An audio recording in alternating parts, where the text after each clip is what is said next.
Going on. Yeah, right. you know, my mother and father, man, they had a band back in the 70s, you know, back way before social media.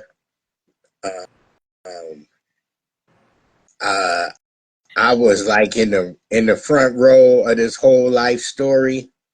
They were pretty popular. You know, people would book them for years up front. And uh, my father decided to do an album. You know, he only pressed up 1,000 with 500 singles, and he didn't know what to do after that. You know, we went to a few of the record stores, and he sent a few to the radio stations, but nothing really happened. Um, my father ended up dying in '94, probably before both of y'all was born. uh, you know, my mom decided to keep all the dates. Like I said, she had them booked 3, 4 years in advance. Uh, so she ended up getting tired.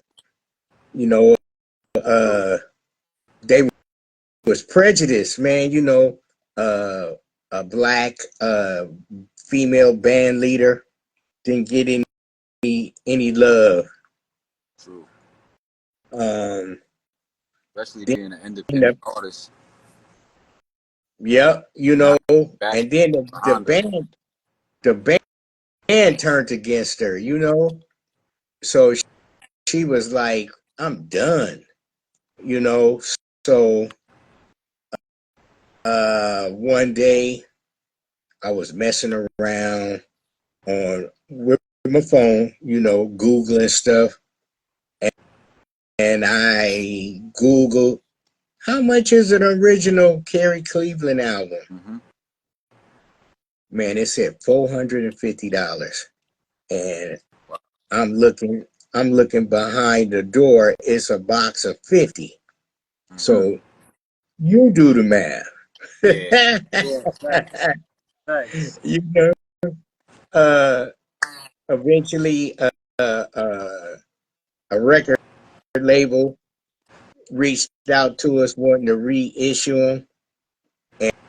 And a friend of mine said, "Man, why not? You ain't doing nothing with them." True. So, you know, we went on and reissued it. Uh, it's a dope album, man. You open it up, and it's got the bio, and it's got pictures, promo pictures, and stuff. Um, it took off. You know, it started doing pretty good. Uh, then shortly after that, the record label stopped promoting her, and, and I got mad. Yeah. You know, I didn't know nothing about social media, nothing at all. Um, one the first radio station I got to play my mom's music said, uh, "We're gonna tag you, and you could RT."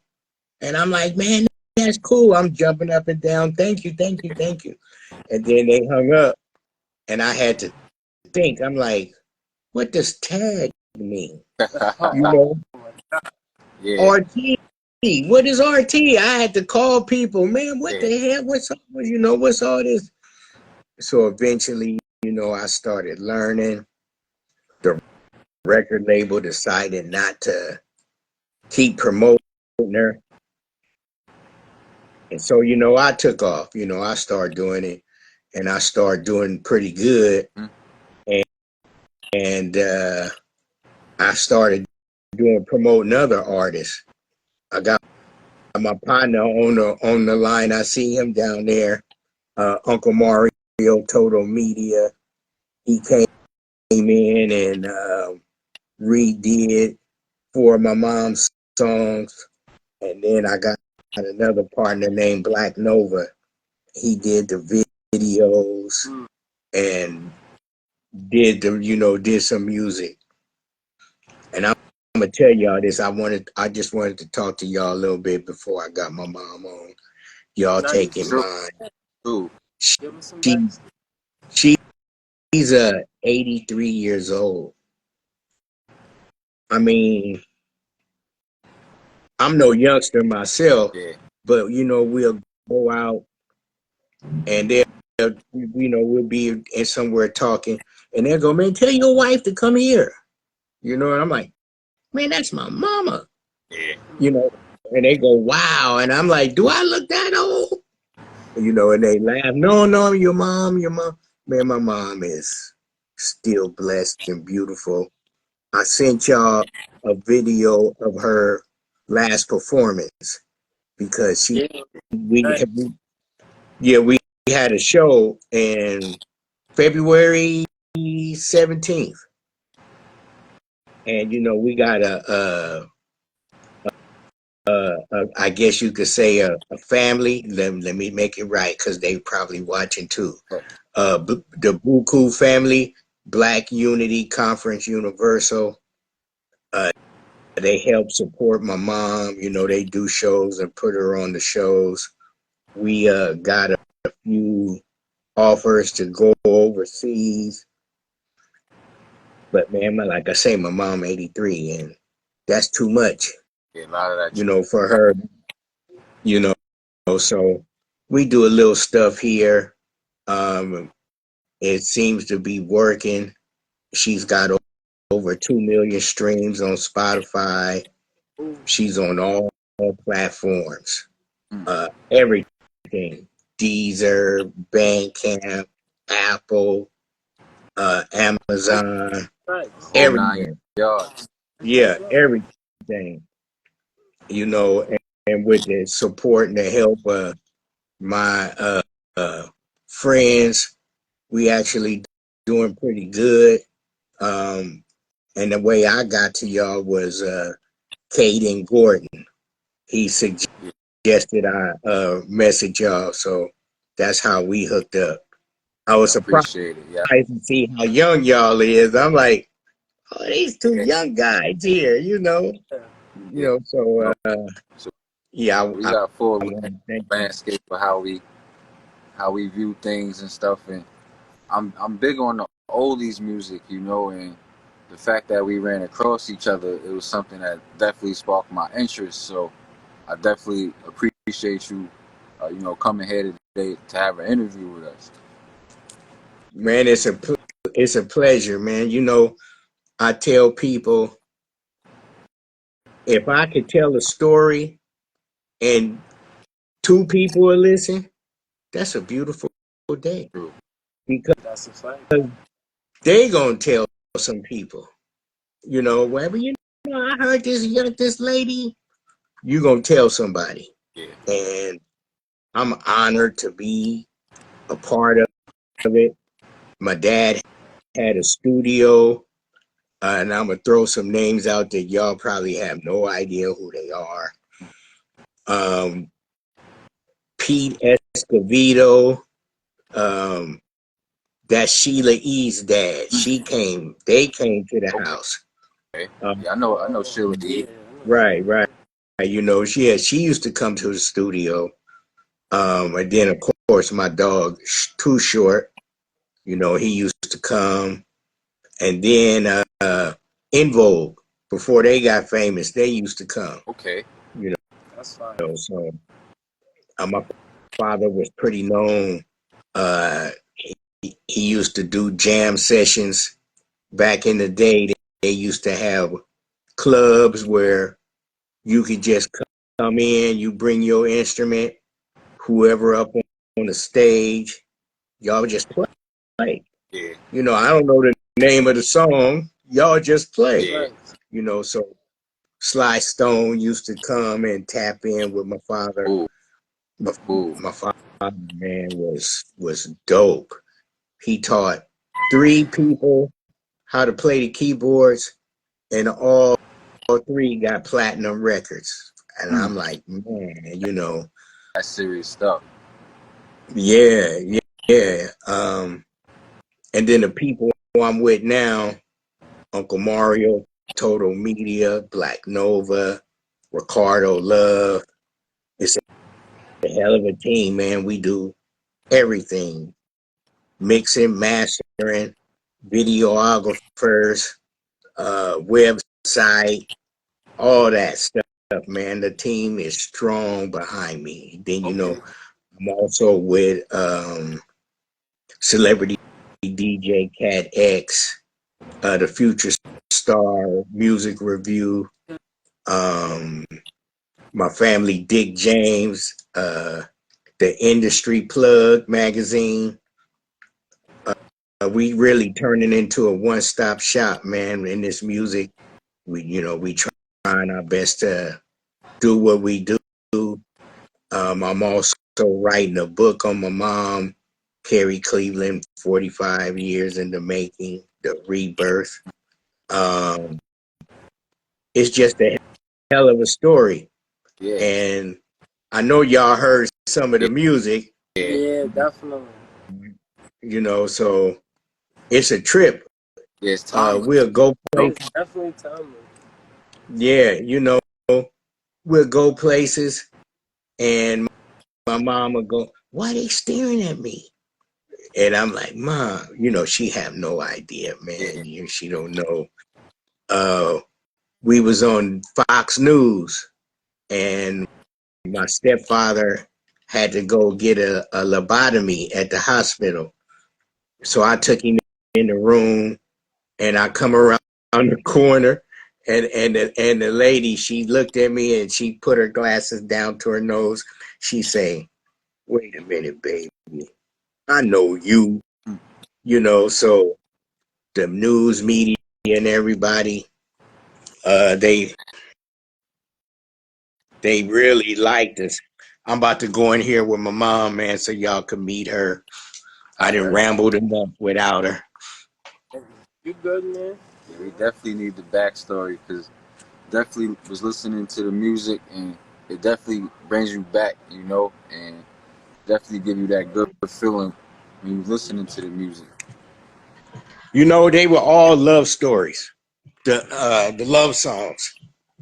Say hi, Mom. Hi. How you Hi, doing? ma'am. How you doing? I'm okay. How about you guys? We doing We all doing right. good today. You Thank you for doing all blessing us with your right? presence. Oh, Lord, my eyes are closed. Oh, Lord, listen to her. She looking at herself, talking bad about herself. Yes. Don't do that. You know, So nah. we I know told that, her she's beautiful, man. yeah. Yeah, that's a fact. So we know Oh, it's thank definitely you. with the 45 years in the making, that's just wonderful. And I know just with a lot of hard work, far as traveling and time and just trying to figure out the best things. And just to see you still here, still making magic happen is Oh, just truly thank inspiring. you. Thank you. Yeah, it's fun and seems like the older I get, different ones of asking questions. I'm not looking, you just surprised that people want to hear you sing or see what you can do. So we still hanging in here. Definitely. I was listening to your project, Looking Up, with Kalita Records. Am I correct? Uh-huh. So, Yeah. what was the inspiration behind that project, right there? My father. Yeah. My husband, he did all of that. Well, when I was younger, I liked to sing. And when we got together, he played drums. And we started just singing for fun. And different ones would come over and we would have talent shows. And we would have a lot of fun. And it got where people really wanted to listen to us. So we still get offers. Different ones want me to sing at different places. And I'm trying to get myself together because I haven't been practicing. So Yeah, you gotta get back in there.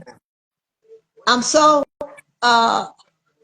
like one guy called the other day and he said that he really liked my voice. I said, "What? I have to really practice it." And people, it's shocking, Yeah. that they think that. And I never, I like to sing, but I never thought my voice was that great. But I get a lot of comments. That's cool. Yeah, so Kalita Records was the one that reached out to me to reissue her album. Then the hit "Love Will Set You Free." Yeah, Man, like, that one there just took off, man. Um, did you say that's your favorite song on the project? what's your favorite song, man? Looking up. No. I love that one. But the only thing I get upset about is it's hard for me to sing that with someone I had. One of my friends, they one night they sung with me like a backup, Yeah. and the way they did it, I didn't like it. And I said, if I can't get it done with the girls that did it with me, I'm not going to sing it anymore. Because So it's prettier with the blend, the voices that blend. It's Mm. beautiful. And if you just trying to make harmony, it don't always work. So I'm kind of holding back on that for a while. Okay. okay. My favorite is "Make Love to Me," the 7-inch, Mm. Oh yeah. the one So with the now, drums, the hype one, yeah. But I don't know. I don't know if y'all listen to it, the new stuff. I got to send y'all a video. Okay. We did a video called "High Beams," man. And my boy K.E. Durham of Black Nova, he got us all dressed up. He got blue roses, and we was in blue. Um, it was at a nice historical place in San Francisco. It was beautiful, man. It was really done, really good. So we wouldn't be where we are without them. Uncle Mario, Ricardo Love, and Black Nova. Shout out They're to them. doing the new project with us. That's cool. So I know it's pretty tough, as far as with being an independent artist. We seeing a lot more artists nowadays. They got more free range because they're able to make music right inside of their homes and release it. I know back 45 years ago, it wasn't as easy to do that.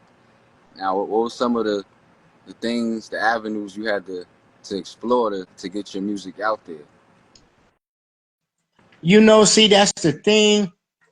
It really never came out. I mean, word of mouth back in the day, word of mouth. Far as making it, Mm-hmm. I remember me having to run out back and to use the bathroom because the uh, the song she was singing in the bathroom because of the acoustics. I'm like, man, I gotta go outside, use the bathroom. My dad had a half track reel to reel and a 4-track, Okay. and he had fiberglass insulation in the garage. You could only be in there 2-3 hours without coming out itching. Mm. Yeah, so you know, um, it was like you said, man. You could do anything now. Back then, you had to have a lot of money Yeah. because you had to pay the radio DJs. You had to pay the program director. Then you had to pay the DJs because like the DJs would have like 3-4 hour slot, and the program director would have 8 hours for daytime. So it would be 3 program directors and about 12 DJs, and you had to put something in everybody's pocket, you know, and then you would have to wait, play the radio. Okay, it's coming on at this time. You had to wait for it. Now the easy thing is with the radio stations now, you submit it. If they like it, they'll play it. And before X turned to Twitter, my phone used to ding all the time because I would get tagged every time a radio station would play it. So we moving, we doing all right. But like you say, man, the monies is not there. 2 million streams on Spotify might buy you a dinner. Right. that's, Basically. Yeah, the way that's that it. as far as streaming, it definitely changed, and you know, 2 million streams, that sounds like a lot, and it is a lot of people, that definitely tuned in. But what you're paid for is it's just not. It doesn't equal, the amount that should be.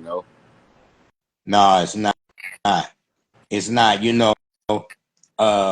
My partner, because we got a radio show called the Indie Hookup, and we're on 6 different radio stations, YouTube,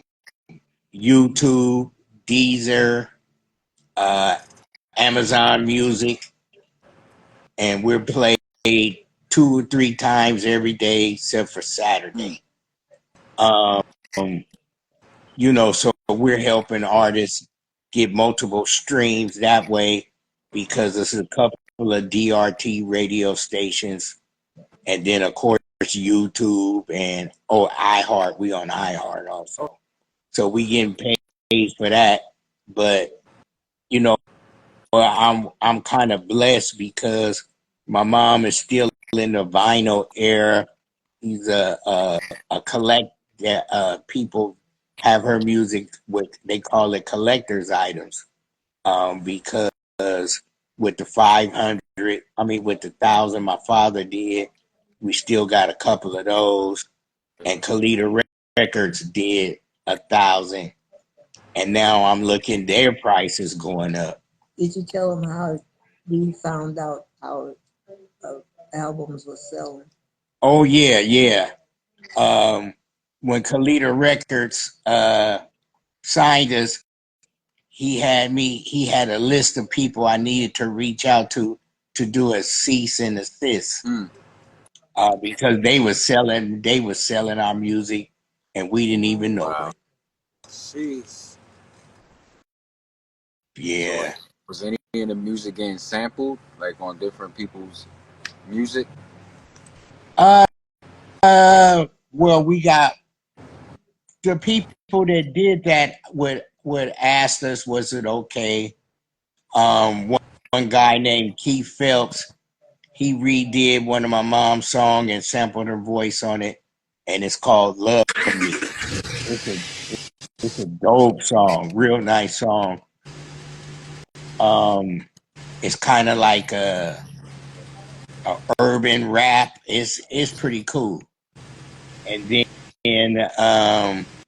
Ricardo Love remixed some, and we got one called "I Got a Feeling," and that's got Naru Quina and Ricardo Love on there. That's a pretty dope one too. But man, see, I just want the world to witness this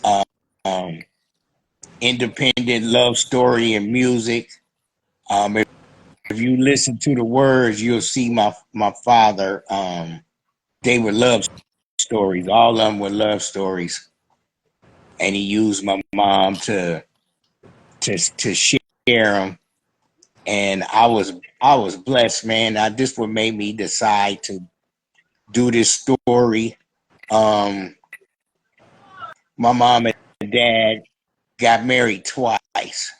I was blessed to have my mother and father in my life until my father died. Um, that's starting to be a rare thing in the black community. My mom and dad loved each other, and they had the common love of music. So I witnessed that. That's what made me decide to share this story. We got a song on Netflix uh, called it's on Glitter. Love Will Set You Free, second episode. My Yep. mom has been interviewed by Fox News 2 times, and then a local station here in Sacramento area. Um, the story just got to be told, man. Somebody got to share it, so that somebody is me. This is history right here. You know, and if it's no one like you to tell the story, it gets lost. But now that you're here telling the story can live on for another 100 years. You know, the Carrie Cleveland story will continue to be told. Yep. And you know what? I didn't plan for this to happen. I had just started sharing my mom's music, retweeting it, doing that. This guy reached out to me. He said, "Mr. Cleveland, uh, I love to interview you." And I laughed. I said, "No, you mean my mom? No, you. You are the face. You're the one that everybody sees." I didn't think about that. I'm just like, well, this is my mom, my mom, my mom, and I'm doing it for my dad. But all of a sudden, I guess for me running my mouth, I'm in it too. Thanks. You know, I'm seeing so so in the uh, comments they saying more details about the book. oh, yeah, you know what? I see who that is. Um, okay, the book started. It starts off like 2, 3 years ago, where we're doing shows, doing videos. You it's the now. Then all of a sudden, it goes back to the beginning. It started for I started at 1978, but it started before that. You know, like I said, my dad had the studio. He made the music. My mom had a nice following, and and I remember it's a big hotel in Berkeley called the Claremont. Hmm. Big in the Berkeley Hills, man. Beautiful old school hotel, and they had auditions for a house band, and they had them Friday, Saturday, and Sunday. And my father got paid for being the sound man, and I would go with him. And I'm like, man, these bands are good. So after that weekend, I come running in. I ran track, so I had track practice. I was grabbing my cleats, and my father say, "What you doing this weekend?" I'm like, "What you got, pops?" He said, "We got the job," and I'm like, "Oh shit! Wow!"